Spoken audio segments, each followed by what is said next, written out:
বন্ধুরা, আপনারা যদি ভারতীয় দলের এই বিশাল জয়ে খুশি হয়ে থাকেন তাহলে আমাদের আজকের ভিডিওতে লাইক করতে ভুলবেন না। বন্ধুরা, ইংল্যান্ডকে হারিয়ে আরও একবার সেমিফাইনালে হারিয়ে বিশ্বকাপের টিকিট কনফার্ম করল ভারতীয় দল। আর ভারতীয় দলের কাছে এই ম্যাচ হারার পর অনেক বেশি ভেঙে পড়েছে ইংল্যান্ডের অধিনায়ক হ্যারি ব্রুক। তারপর তিনি এই ম্যাচ হার ও ফাইনালে ভারতকে নিয়ে যা বলল শোনার পর অবাক পুরো ক্রিকেট বিশ্ব। তাহলে চলুন বন্ধুরা, দেরি না করে দেখি আসা যাক ভারতীয় দলের কাছে ম্যাচ হারার পর কি বলেছে ইংল্যান্ডের অধিনায়ক। এই সব কিছু বলবো আজকের ভিডিওতে, ভিডিওটি স্কিপ না করে সম্পূর্ণ দেখুন। আর ভারতের এই বিশাল জয়ে 10-এর মধ্যে কত নাম্বার দেবেন কমেন্ট করে জানাতে ভুলবেন না। বন্ধুরা, টি-20 বিশ্বকাপ 2026-এর দ্বিতীয় সেমিফাইনালে আজ মুখোমুখি হয়েছে দুই চিরপ্রতিদ্বন্দ্বী ভারত এবং ইংল্যান্ড। মুম্বাইয়ের ঐতিহাসিক ওয়াংখেড়ে স্টেডিয়ামে আজ টস জিতে ইংল্যান্ড ভারতকে ব্যাটিংয়ে আমন্ত্রণ জানায়। আর তারপর যা হলো তা স্রেফ তাণ্ডব। প্রথমে ব্যাটিং করতে নেমে ভারত নির্ধারিত 20 ওভারে 7 উইকেট হারিয়ে 255 রানের এক পাহাড়সম পুঁজি সংগ্রহ করে। ভারতের হয়ে আজ অতিমানবীয় ব্যাটিং করেছেন সঞ্জু স্যামসন। মাত্র 42 বলে 89 রানের এক বিধ্বংসী ইনিংস খেলেন তিনি, যেখানে ছিল 8টি 4 এবং 7টি ছক্কা। তাকে যোগ্য সঙ্গ দিয়েছেন ঈশান কিষান এবং শিবম দুবে। ঈশান 18 বলে 39 এবং দুবে 25 বলে 43 রান করেন। শেষ দিকে তিলক ভার্মার 7 বলে 21 রানের ক্যামিও ভারতকে 250 পার করতে সাহায্য করে। ইংল্যান্ডের হয়ে উইল জ্যাক্স এবং আদিল রশিদ উইকেট পেলেও ভারতীয় ব্যাটারদের আটকাতে হিমশিম খেয়েছেন। 254 রানের বিশাল লক্ষ্য তাড়া করতে নেমে ইংল্যান্ড কিন্তু হাল ছাড়েনি। বর্তমানে খেলার অবস্থা বেশ নাটকীয়। ইংল্যান্ড 8.2 ওভার শেষে 4 উইকেট হারিয়ে 107 রান তুলেছে। ইংল্যান্ডের টপ অর্ডার আজ দ্রুত ফিরে গেছে।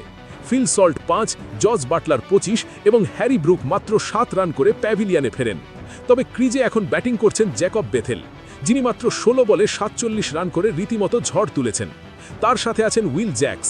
কিন্তু ভারতীয় বলাতে সামনে দাঁড়াতেই পারল না ইংল্যান্ড। আর ভারতীয় দলের ম্যাচটি জয় করে আরও একবার ফাইনালে টিকিট কনফার্ম করল। ম্যাচ শেষে পুরস্কার বিতরণী অনুষ্ঠানে এসে হ্যারি ব্রুককে বেশ বিমর্ষ দেখাচ্ছিল। তিনি বলেন, সত্যি বলতে এই হার মেনে নেওয়া আমাদের জন্য খুব কঠিন।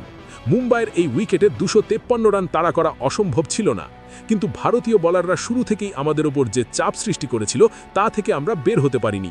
বিশেষ করে জসপ্রীত বুমরা এবং হার্দিক পান্ডিয়ার বোলিং স্পিন আমাদের মেরুদণ্ড ভেঙে দিয়েছে।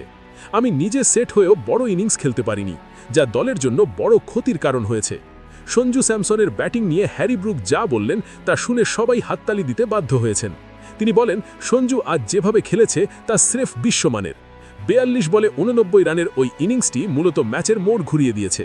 ভারতের টপ অর্ডার থেকে শুরু করে লোয়ার অর্ডার সবাই যেন পণ করে নেমেছিল যে তারা স্কোর বোর্ডে 250 পার করবেই। এই ধরনের আগ্রাসী ক্রিকেটের সামনে টিকে থাকা যে কোনো দলের জন্যই চ্যালেঞ্জিং। ভারত আজ আমাদের সব বিভাগেই হারিয়ে দিয়েছে। বন্ধুরা, হ্যারি ব্রুকের এই কথাগুলোই প্রমাণ করে যে বর্তমান ভারতীয় দল কতটা শক্তিশালী। ইংল্যান্ডের মতো বিশ্ব চ্যাম্পিয়ন দলকে সেমিফাইনালে এভাবে পরাজিত করা চারটিখানি কথা নয়। ঈশান কিষান, শিবম দুবে এবং শেষ দিকে তিলক ভার্মার সেই ক্যামিও ইনিংসগুলো ভারতকে এক অনন্য উচ্চতায় নিয়ে গেছে। ওয়াংখেড়ে স্টেডিয়ামে আজ নীল সমুদ্রের গর্জনে কেঁপে উঠেছিল প্রতিপক্ষ। তো বন্ধুরা, ইংল্যান্ড অধিনায়কের এই মহানুভবতা এবং ভারতের এই অবিস্মরণীয় জয় নিয়ে আপনাদের কি মনে হয়? হ্যারি ব্রুক কি ঠিক বলেছেন যে ভারতই এবার চ্যাম্পিয়ন হবে? ভারতের এই পারফরমেন্স দেখে আপনার মনে কি চলছে তা ঝটপট কমেন্ট বক্সে লিখে ফেলুন। ভিডিওটি ভালো লাগলে বন্ধুদের সাথে শেয়ার করুন এবং পরবর্তী সব আপডেট সবার আগে পেতে আমাদের পেজ বা চ্যানেলটি সাবস্ক্রাইব করে রাখুন। দেখা হচ্ছে পরের ভিডিওতে। ততক্ষণ ভালো থাকুন, সুস্থ থাকুন। ধন্যবাদ।